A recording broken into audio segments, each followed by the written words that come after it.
தமிழ் கதை முட்டாள் சிங்கமும் புத்திசாலி முயலும். ஒரு நாள் அடர்ந்த காட்டில் ஒரு கர்வம் கொண்ட சிங்கம் வாழ்ந்து வந்தது.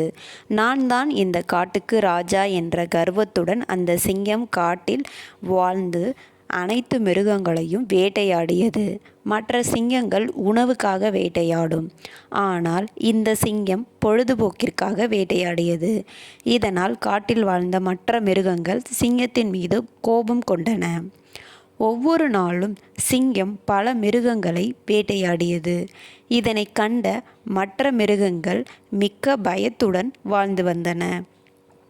சிங்கம் இப்படி பல மிருகங்களை ஒவ்வொரு நாளும் கொல்வதால் தாம் வெகு சீக்கிரமாகவே இறந்து விடுவோம் என எண்ணி அவையெல்லாம் ஒன்று கூடி ஆலோசனை செய்தது. சிங்கத்தை எதிர்த்து அவைகளால் போராட முடியாது என்பது அவைகளுக்கு நன்கு தெரியும். அதனால் அவை சிங்கத்திற்கு இரையாக தினம் ஒரு மிருகமாக போவதற்கு தீர்மானித்தன. அடுத்த நாள் குரங்கு ஒன்று அந்த கர்வம் கொண்ட சிங்கத்தை சந்திக்க அதன் குகைக்கு சென்றது. இதை கண்ட சிங்கம் மிகுந்த கோபத்துடன் உறுமியது. குரங்கிற்கு பயம் வந்துவிட்டது.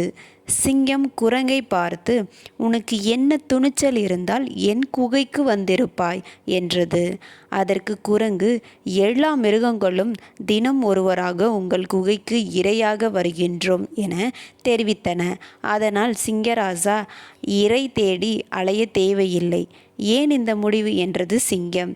"தினம் தினம் எந்த மிருகம் உங்களால் வேட்டையாடப்படும் என்ற பயத்துடன் வாழ்வதை விட தினம் ஒருவராக உங்கள் குகைக்கு இரையாக வந்தால் மற்ற மிருகங்கள் பயமின்றி சிறிது காலம் வாழலாம்" என்றது. அத்துடன், "நீங்கள் பல மிருகங்களை ஒரு நாளில் கொன்றால் நாங்கள் எல்லோரும் சீக்கிரமே இறந்து விடுவோம். பின்பு உங்களுக்கு உணவு கிடைக்காமல் நீங்களும் சீக்கிரமாக இறந்து விடுவீர்கள்" என்றது. இதனை கேட்ட சிங்கராஜாவுக்கு மகிழ்ச்சி பொங்கியது. மேலும் குரங்கிடம், "தவறாமல் தினமும் காலையில் ஒரு மிருகம் கண்டிப்பாக வரவேண்டும்.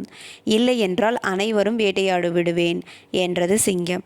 அன்றிலிருந்து தினம் ஒவ்வொரு மிருகம் சிங்கத்திற்கு இரையாக சென்றது. ஒரு நாள் ஒரு முயலின் முறை வந்தது. முயல் சிங்கத்தின் குகைக்கு சிறிது தாமதமாக சென்றது. அதனால் சிங்கம் மிகுந்த கோபத்துடன் இருந்தது.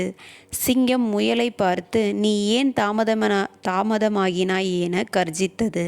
அதனை கேட்ட முயலார் நடுக்கத்துடன், "சிங்கராசா, நான் வரும் வழியில் வேறொரு பெரிய சிங்கம் என்னை வேட்டையாட முயற்சி செய்தது. நான் பதுங்கி இருந்துவிட்டு இப்பதான் வரேன்" என்றது. "என்னைவிட பெரிய சிங்கம் இந்த காட்டில் இருக்கிறதா?" என்று இருமாப்புடன் கேட்டது.